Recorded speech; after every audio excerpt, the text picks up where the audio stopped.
सुप्रभात दोस्तों, स्वागत है आपका हमारे YouTube channel suffer with Bhupendra में। हम द्विघात समीकरण पढ़ रहे हैं। द्विघात समीकरण के अंतर्गत हमारा जो टॉपिक है वो नेचर ऑफ रूट्स अर्थात मूलों की प्रकृति के बारे में पढ़ रहे हैं।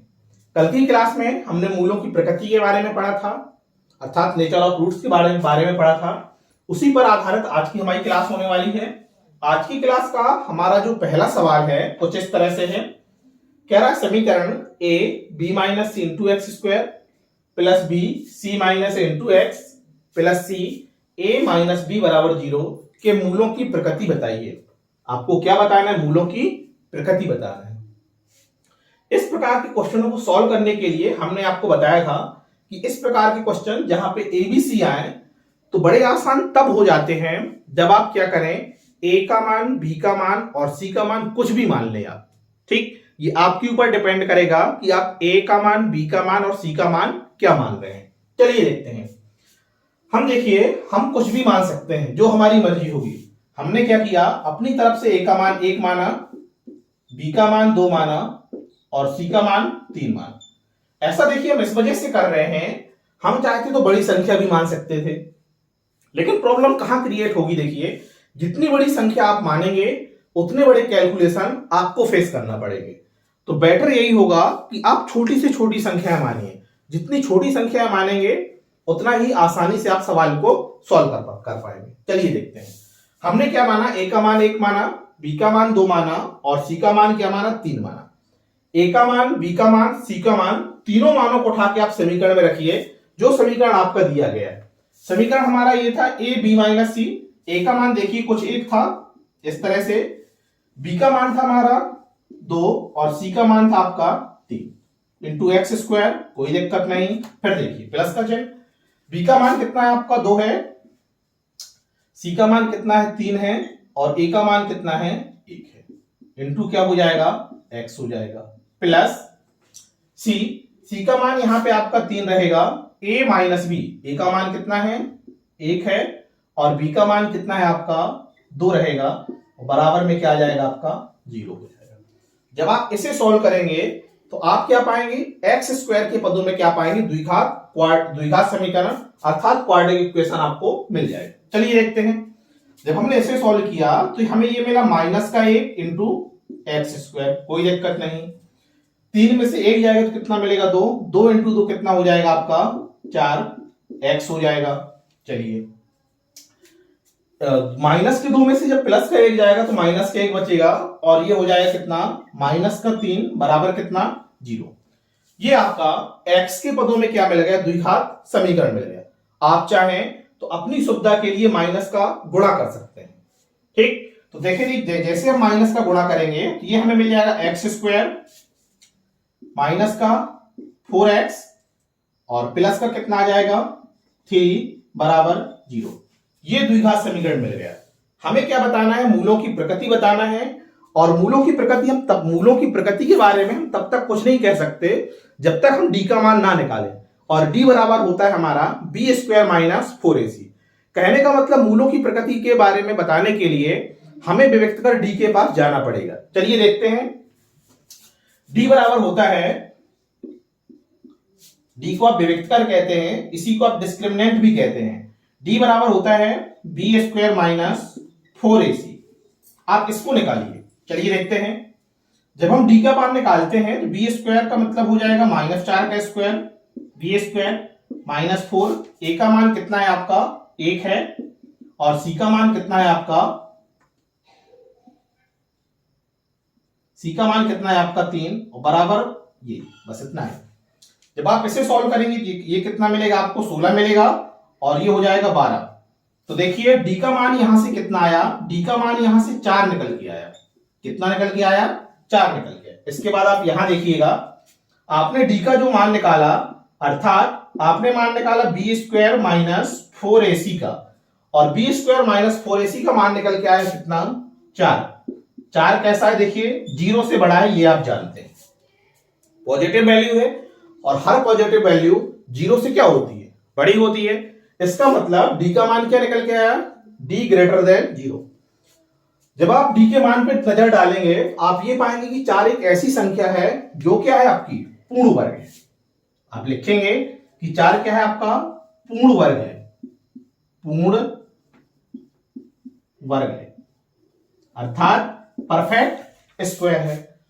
और यदि परफेक्ट स्क्वायर है तो देखिए मूलों के समीकरण के मूल क्या निकल के आएंगे, समीकरण के मूल या मूलों की प्रकृति,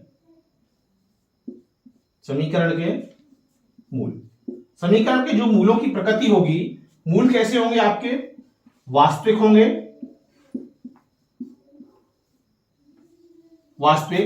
वास्तविक में आपके परिमेय होंगे।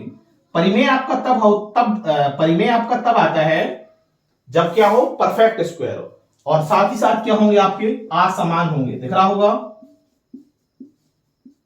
कट रहा है, ठीक है। तो आपसे ये पूछ रहा था कि मूलों की प्रकृति बताइए, और आपने मूलों की प्रकृति क्या बताई कि हमारे जो मूल हैं वो कैसे निकल के आ रहे हैं, वास्तविक निकल के आ रहे हैं, और साथ ही साथ क्या है आपके, असमान है। उम्मीद करते हैं ये क्वेश्चन आपको बड़ी आसानी से समझ में आया होगा। अच्छा क्वेश्चन है और यहां से आपके एग्जाम में क्वेश्चन पूछे जाते हैं। चलिए अगले क्वेश्चन के बारे में देखते हैं। अगला क्वेश्चन है आपका,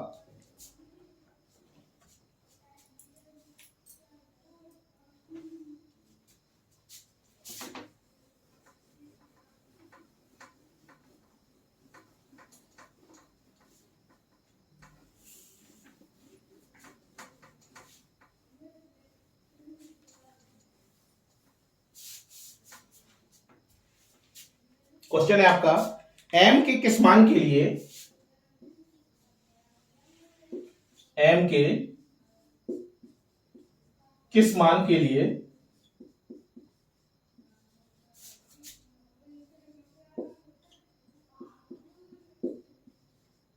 m के किस मान के लिए द्विघात समीकरण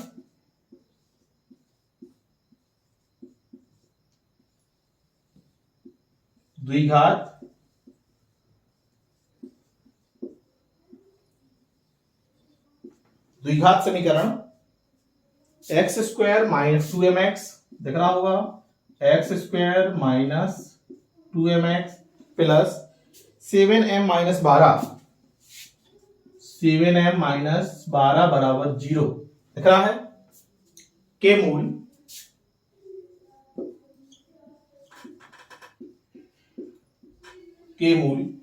बराबर होंगे